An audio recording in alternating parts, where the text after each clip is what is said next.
दिए जाते हैं। अल्लाह अकबर। फिर देखिए मस्जिद में कोई कतरा वजू का पानी का ना गिरे, कोई थोड़ा सा झाड़ झूड़ के मस्जिद के अंदर आए।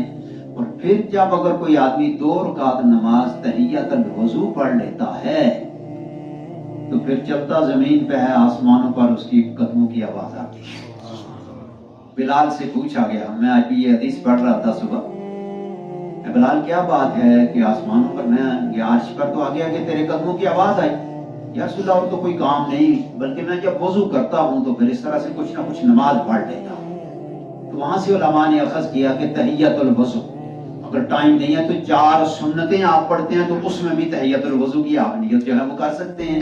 ये पानी खुश्क होने से पहले जो है इसको पढ़ लेना, ये इसका वक्त है। तो मेरे दोस्तों और बुजुर्गों, अल्लाह तबारक व तआला में तौफीक अता फरमाए।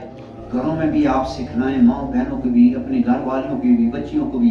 तो ये चीज जब हमारा वजू इतना खूबसूरत होगा ना तो इंशाअल्लाह अज़ीज़ हमारी नमाज भी इतनी खूबसूरत होगी, इतनी कामल होगी। अल्लाह ताला हमें इसकी तौफीक अता फरमाए। गालिबन आके एक दफा